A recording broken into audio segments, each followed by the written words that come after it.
இந்த நாளில் என்னை கேட்டுக்கொண்டிருக்கிற அன்பு சகோதர சகோதரி, இன்னைக்கு நீங்க இருக்கிற சூழ்நிலை வனாந்தரமா இருக்கலாம். வனாந்தரத்தை பொறுத்த வரைக்கும் நீங்க கவனிச்சீங்கன்னா தெரியும், அது வெயிலானாலும் சரி, அதாவது சூடானாலும் சரி, குளிரானாலும் சரி, மற்ற இடத்துல இருக்கிறவங்க அனுபவிக்கிறதை விட வனாந்திர பகுதியில் இருக்கிறவங்களுக்கு அந்த தாக்கம் வந்து ரொம்ப ஜாஸ்தியா இருக்கும். நம்ம ஊர்ல வெயிலின் தாக்கத்துல உண்டாகிற சூடு இருக்குல்ல, அதை விட வனாந்திரத்தில் இருக்கிறவங்களுக்கு ரொம்ப ஜாஸ்தியா இருக்கும்.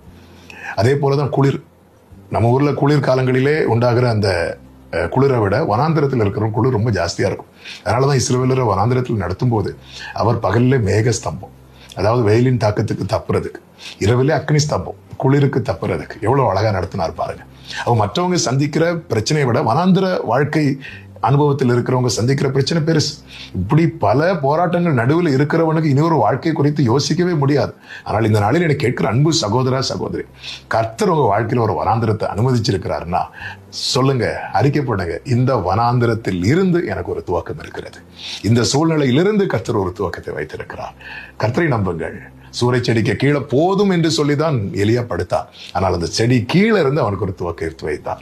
அந்த துவக்கம் எப்படிப்பட்ட துவக்கம் தெரியுமா? நீ பண்ண வேண்டிய பிரயாணம் வெகு தூரம், ஒரு புதிய ஆரம்பம், ஒரு லாங் ஜேர்னி, ஒரு பெரிய பயணம், வெகு தூர பயணம் இருக்கிறது. சோர்ந்து போகாத, என் வாழ்க்கையே முடிஞ்சு இதோட அவ்வளவுதான் என்கிற நிலை யாராவது இதை கேட்டுட்டு இருக்கிறீங்கன்னா, இல்ல, இதிலிருந்து உங்களுக்கு ஒரு துவக்கம் இருக்கிறது. கர்த்தர் அதை செய்வார். அவருடைய வார்த்தை ஒன்றும் வீணாகாது, வெறுமையாய் திரும்பாது.